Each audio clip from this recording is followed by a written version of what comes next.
Hello, I am 48F, and my younger sister, Diana, is 46F.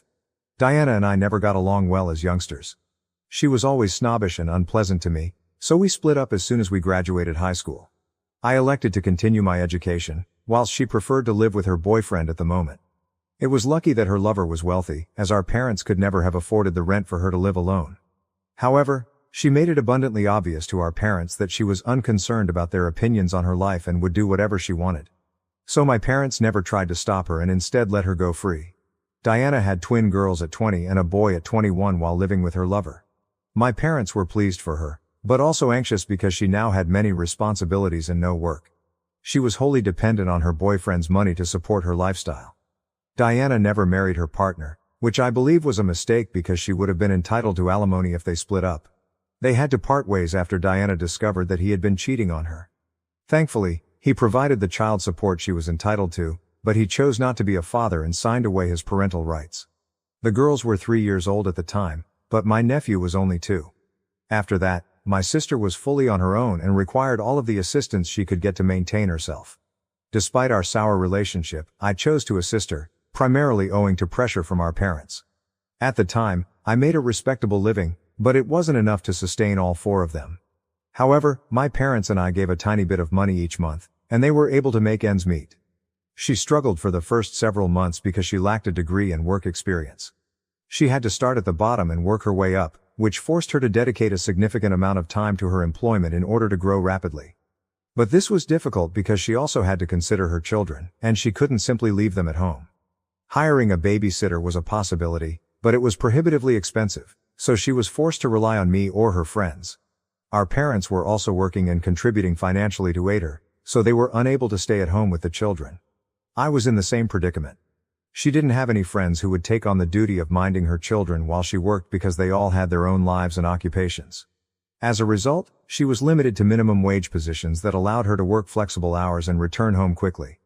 This allowed her to avoid paying the babysitter to stay with her children for an extended period of time, which would have been prohibitively expensive. This condition persisted for a few years, and I believe Diana began to despise her own children because she saw them as hurdles to her success. She said that they were the only things preventing her from moving forward.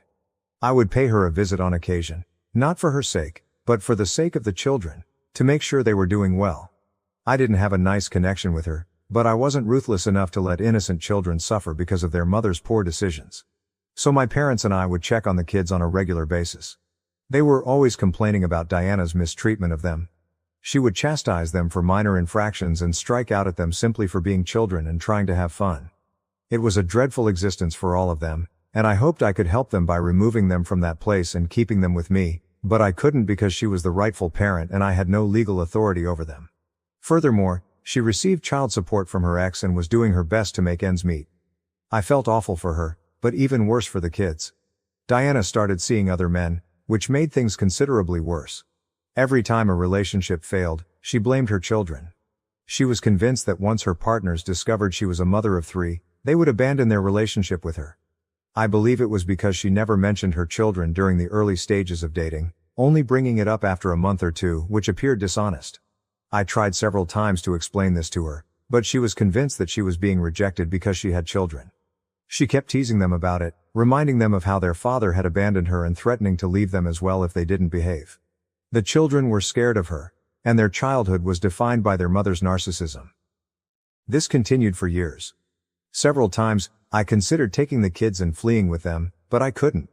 I could not petition for custody or denounce her because, while her actions were wrong, they did not justify taking the children away from her. So the scenario remained, and the kids were simply grateful to have me in their life. My parents were too elderly to be their pals, but I was always there for them when they needed it. They could never tell their mother about their issues, but they could always go to their aunt, which they did. Whenever they had problems with school, academics, or even Diana, they would come to me, and I appreciated their trust. It's no surprise that when they turned 18, they decided to leave their mother's house and move in with me instead. Now that they were no longer children, they could select where and with whom to live, and they chose me.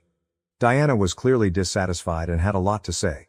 She stated she had squandered 18 years of her life raising these children, only for them to abandon her in the end. She was really unpleasant about it, telling me that if I had wanted to raise her children so badly, I should have stepped in sooner rather than taking over after the work was basically done. I wanted to tell her that she hadn't actually raised them. They had basically raised themselves because she was usually at work or out on dates with guys who eventually dumped her after discovering she had 3 children. She had no idea what her priorities should be, and it was clear why things turned out as they did. The children selected the person who had genuinely been there for them over the person who had always tortured and reprimanded them since she couldn't find anyone and was miserable in her life. It was evident that she had no idea she was harming them because she was suffering herself. However, I did not want to rub it in her face because I knew it must have been unpleasant for her, which is why she was lashing out at me. So I kept my mouth shut and that was it. After that, we didn't really communicate. Her children opted to leave her and live with me. Diana also chose to cut ties with all of us and cease speaking to anyone, including our parents. This was weird because they had done nothing to deserve it. I believe the fact that they hadn't chosen her side against me when my nieces and nephew opted to live with me irritated her, so she cut them off as well. It's been 7 years, and they're all doing well now. I don't know what Diana has been up to, but I know her children are doing well. My nephew attended medical school and is now a pediatrician.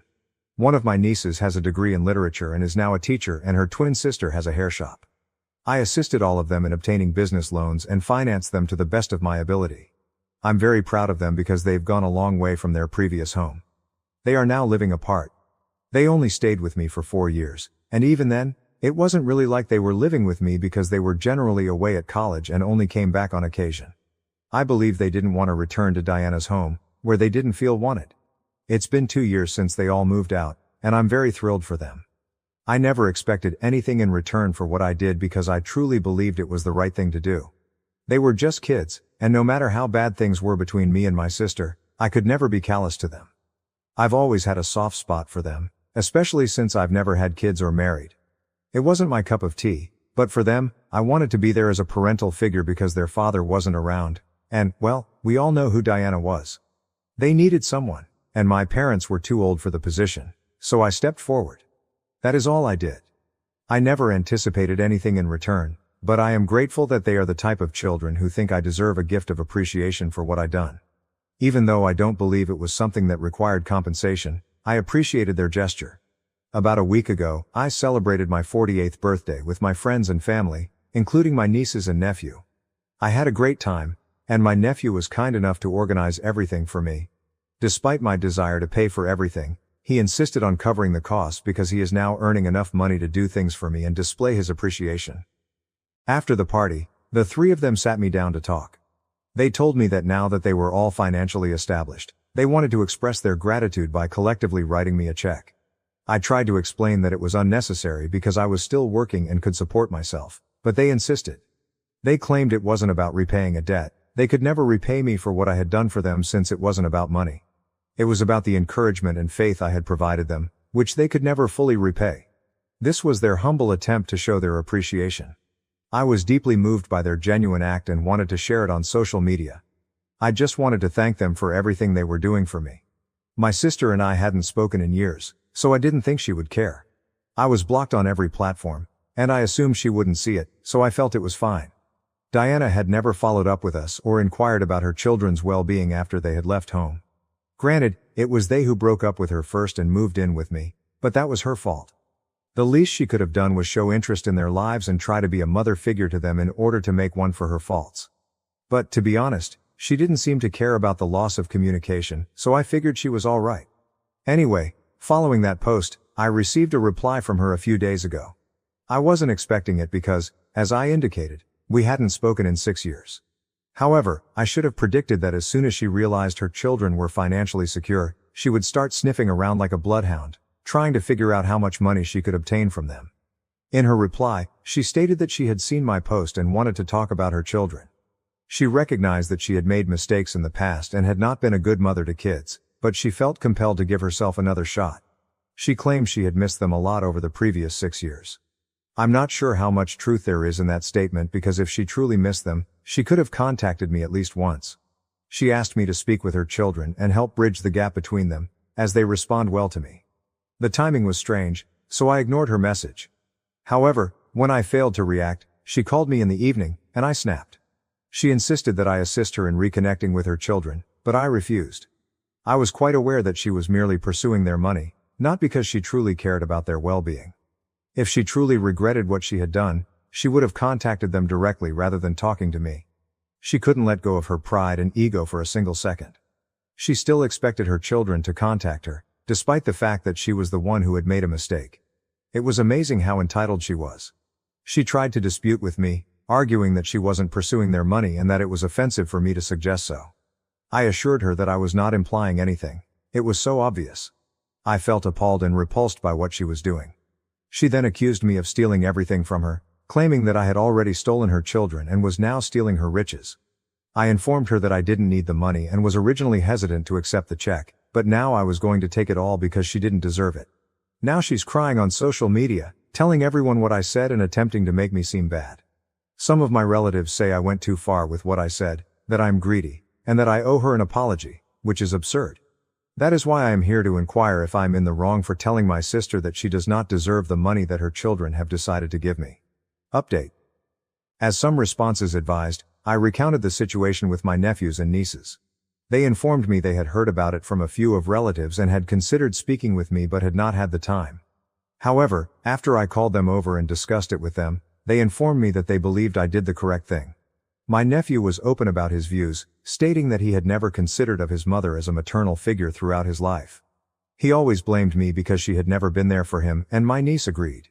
He'd always been the most outspoken of the group, so it was predictable that this was all coming from him. My nieces were too emotional to speak, but he was quite angry and upset. He explained that Diana only spoke to me since she had never done the basic minimum for them. This was despite the fact that she was receiving child support from their father, and even then, she would humiliate them and make them feel horrible for merely existing, which was not their fault. They believe I did the right thing and have informed me that they will not contact their mother, regardless of what happens. They also believe that I should stand up for myself and explain my side of the story online now that Diana has decided to speak negatively about me on social media.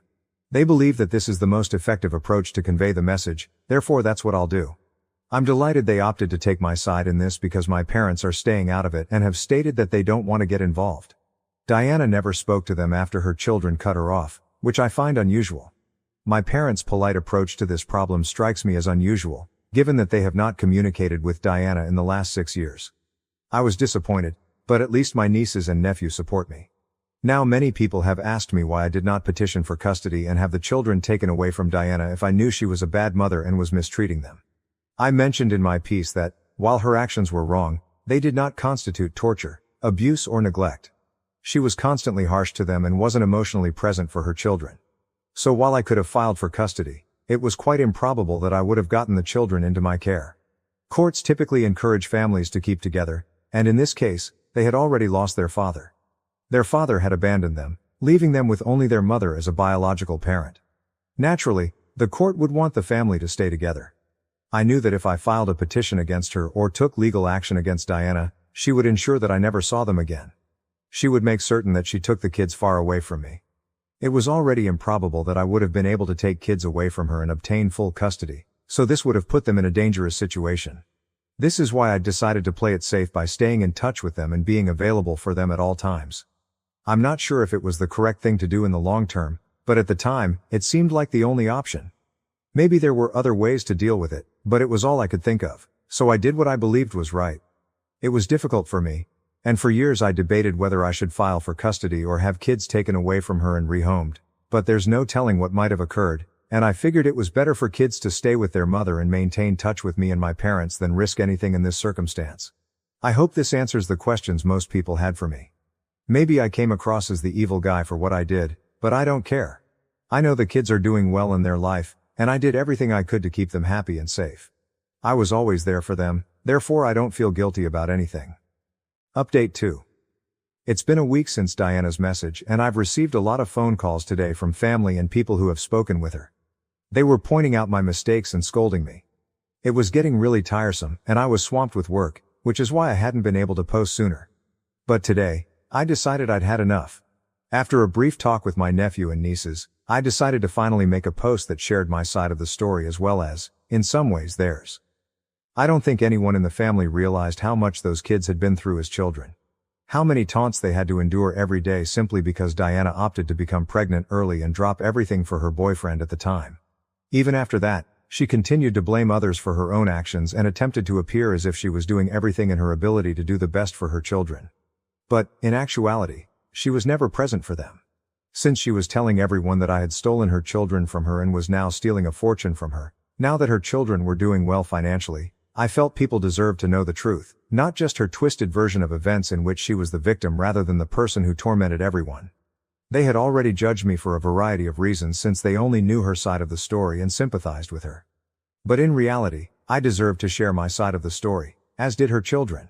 So I typed everything up a few hours ago and published the post. So far, she hasn't said anything to me, and the only texts I've gotten are from relatives who were judging me earlier. They have now abruptly changed their tune and are attempting to apologize for judging me too soon. But frankly, it means nothing to me. I simply wanted them to know the truth. I don't care what they think of me, but it was vital for me to speak the truth and share how Diana handled her children, which is why they are no longer in contact with her. Anyway, now that everything is finished, I am ready to move on from this. Honestly, I don't want anything to do with Diana anymore, and I was perfectly content for the past 6 years when she didn't contact me. I believe the same may be stated for her children as well. I don't understand why she felt the need to create so much drama. If she wanted money, she might have asked for it rather than pretending to want another chance at motherhood. Update 3. It's been a day since I wrote that post. Diana may have woken up today and decided to get back at me. Instead of contacting me directly, she became increasingly dramatic and began commenting on that post, attempting to make it appear as if I was lying. But it was not going to work. Obviously, as soon as she attempted to react, her children began commenting and responding to her, reminding her of particular episodes from their childhood in which she had been cruel to them. That lasted about an hour, and I didn't feel awful about it. Nobody else did, because my nephew, nieces and I were all thoroughly enjoying the process. They were utterly humiliating her, and there was no way she could get out of it since every single lie she tried to say to make me look bad was discovered. I'm glad I chose to do this on the weekend. Otherwise, we might not have been able to respond as swiftly. Anyway, that lasted about an hour, and then she began deleting her comments so that no one could catch her in her falsehoods. However, it was too late because many others had already noticed what was going on in the comment section, and I believe she began to be called out for her actions by others. She started erasing her comments and backtracking on everything she said, and then she blocked me. She also blocked her children. I'm guessing it was her way of surrendering, and I'm pleased she did because she would have lost in a fight with us. We clearly have the upper hand here, morally or otherwise. I believe deleting the comments would be the end of our connection, but she chose to contact me personally as well. She messaged me, saying she hoped I was happy now that I had presented her as the monster and everyone hated her. It was very ironic coming from her, because that was exactly what she was attempting to do to me first. She initiated it, and now when I wanted to return it to her, she is unable to accept it. I don't understand why individuals attempt to dish it out when they know they can't take it in return. Just don't cause any drama if you don't want to be held accountable for the results. Anyway, I disregarded that message, and that's what we're all going to do for the rest of our lives because she's no longer worth our attention. She has proven it. Thank you for watching. If you haven't subscribed yet, please do so and hit the notification bell to stay updated with more shocking real-life stories happening around you.